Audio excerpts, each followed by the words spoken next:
মাঝে, মাঝে ভীষণ ঝাল খেতে ইচ্ছে করে, মাঝে, মাঝে টক খেতে ইচ্ছে করে। তো যখন ঝাল খেতে ইচ্ছে করবে তখনকার ঠিক এইভাবে রামেন তৈরি করতে পারেন। হ্যালো এভরিওয়ান, আসসালামু আলাইকুম। আমি আজকে তৈরি করে দেখাবো স্পাইসি রামেন। এই স্পাইসি রামেন তৈরি করতে মাত্র ৫ মিনিট সময় লাগে। রামেন তৈরি করার জন্য প্যানের মধ্যে আমি সামান্য একটু সয়াবিন তেল দিয়ে দিব।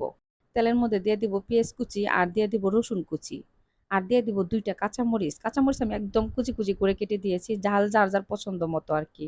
কাঁচামরিচ, পেঁয়াজ আমি তেলের মধ্যে ভেজে নিয়ে এখন আমি দিয়ে দিব স্বাদ মতো লবণ, আর দিয়ে দিব ১ চামচ টমেটো সস, আর দিয়ে দিব সয়া সস। টমেটো সস আর সয়া সস কিন্তু অবশ্যই দিতে হবে।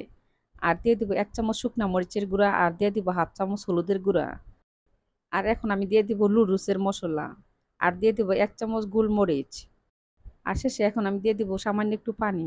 তো দিয়ে এখন আমি জাল করে নিব। আর আমি এখানে ২ প্যাকেট রান্না করতেছি লুডুস। আপনারা চাইলে বেশি করেও রান্না করতে পারেন। আমি ২ প্যাকেট লুডুসের জন্য কিন্তু ১ চামচ শুকনা মরিচের গুঁড়া দিছি। তো বেশি জাল দেই নাই। কারণ বেশি জাল দিলে কেউ খেতে পারবে না। আপনারা যদি বেশি জাল খেতে চান সেক্ষেত্রে কিন্তু মরিচের গুঁড়া আরো বাড়িয়ে দিতে পারেন।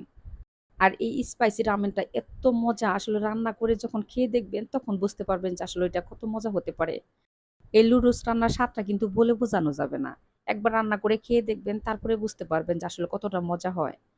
অল্প কয়টা উপকরণ দিয়ে যে এত সুন্দর করে এত মজা করে লুডুসটা রান্না করা যায় আসলেও কি বলবো? কারণ আমার নামানোর সাথে, সাথে এই লুডুস রান্না শেষ হয়ে গেছে একদম। এখন আমি উপরে দিয়ে দেব একটা লেবুর পাতা। লেবুর পাতা দিলে খুব সুন্দর একটা স্মেল আসে আরকি। যদি হাতের কাছে থাকে তাহলে অবশ্যই দিবেন। আর না থাকলে তো নাই। তো দেখেন আমার লুডুস রান্না কিন্তু হয়ে গেছে। এখন আমি উঠিয়ে নেব। আপনারা যদি একদম পানি, পানি রাখতে চান সেক্ষেত্রে কিন্তু পানির পরিমাণটা বাড়িয়ে দিবেন। আমি কোন রকম পানি রাখবো না। একদম শুকনা, শুকনা করে নিয়েছি দেখেন। তো এটা একটু বেশি মজা হয় আরকি। কোন রকম পানি থাকে না। তো খেতে বেশি ভালো লাগে। আমি সন্ধ্যার জন্য এই নাস্তাটা তৈরি করেছিলাম। তো সবাই ভালো থাকবেন। আল্লাহ হাফেজ।